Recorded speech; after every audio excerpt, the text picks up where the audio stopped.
All right, today we are reading chapter 9 of Hatchet. Okay, for those at home, I'm going to share a screen and Miss Aiden's going to be helping me so you can read with us. This is definitely chapter 9. Okay.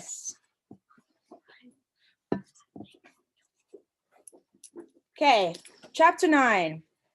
Brian found it was a long way from sparks to fire.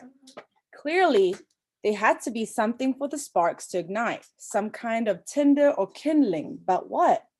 He brought some dried grass in, tapped sparks into it, and watched them die.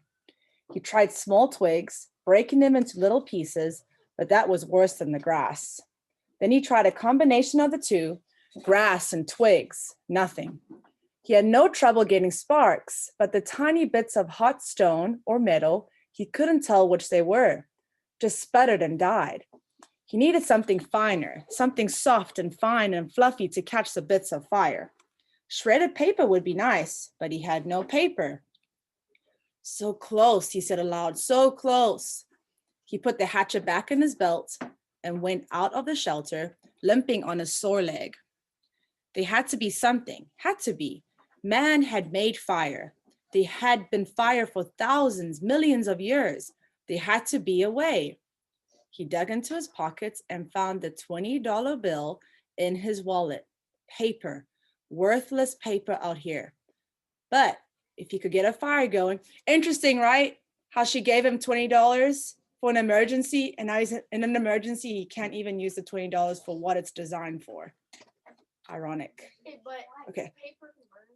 He ripped the 20 into tiny pieces, made a pile of pieces, and hit sparks into them. Nothing happened.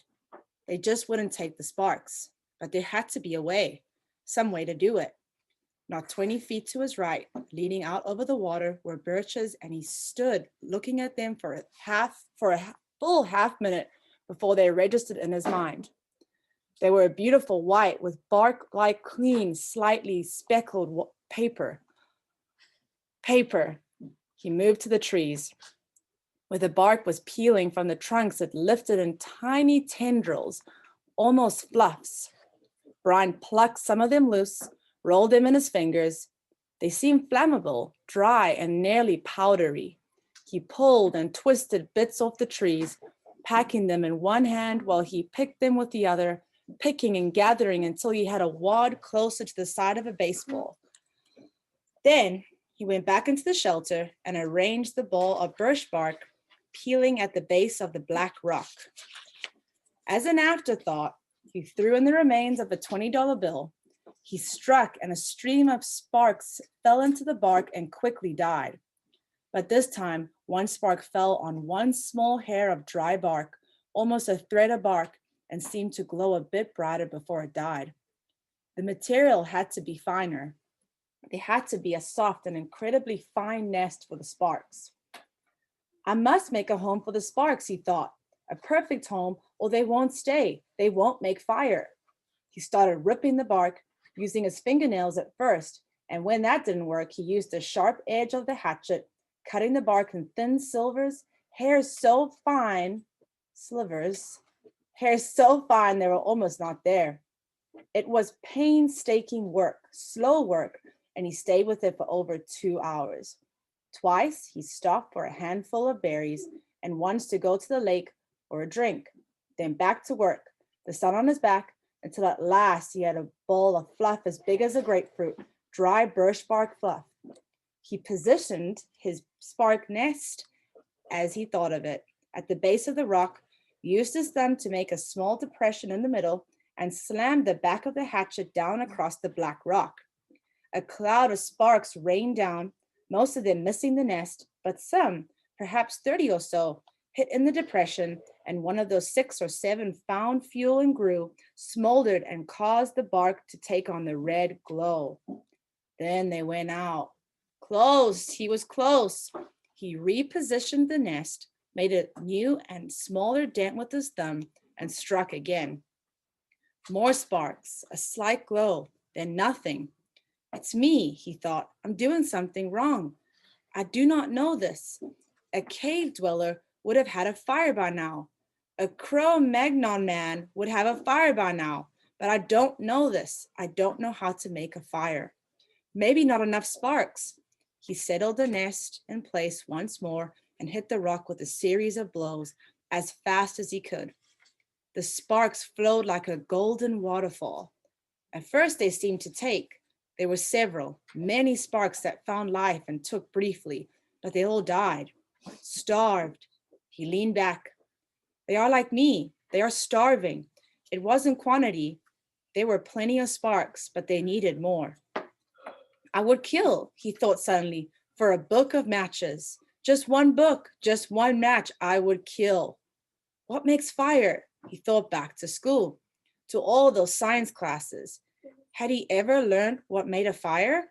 Did a teacher ever stand up and say, this is what makes a fire? He shook his head, tried to focus his thoughts. What did it take? You have to have fuel, he thought, and he had that. The bark was fuel, oxygen. There had to be air. He needed to add air. He had to fan on it, blow on it. He made the nest ready again, held the hatchet backward, tensed, and struck 4 quick blows. Sparks came down, and he leaned forward as fast as he could and blew. Too hard. There was a bright, almost intense glow. Then it was gone. He had blown it out. Another set of strikes, more sparks. He leaned and blew, but gently this time, holding back and aiming the stream of air from his mouth to hit the brightest spot.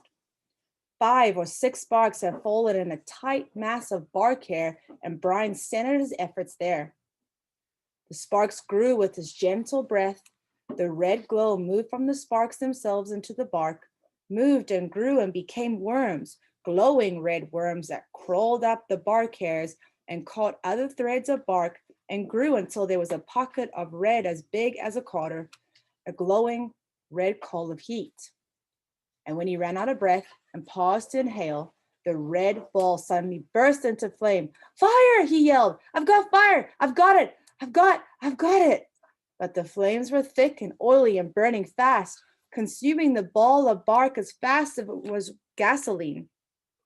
He had to feed the flames, keep them going, working as fast as he could. He carefully placed the dried grass and wood pieces he had tried at first on top of the bark and was gratified to see them take.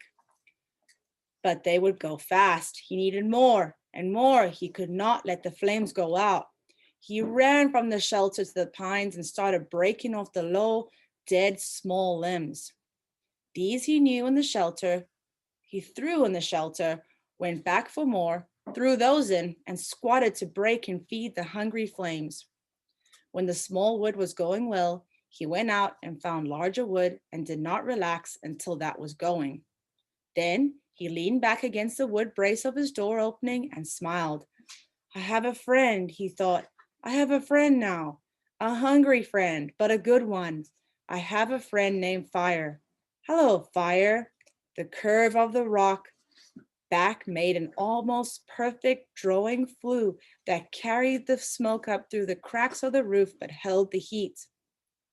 If he kept the fire small, it would be perfect and would keep anything like the porcupine from coming through the door again. A friend and a guard, he thought. So much from a little spark, a friend and a guard from a tiny spark. He looked around and wished he had somebody to tell this thing, to show this thing he had done, but there was nobody. Nothing but the trees and the sun and the breeze and the lake. Nobody.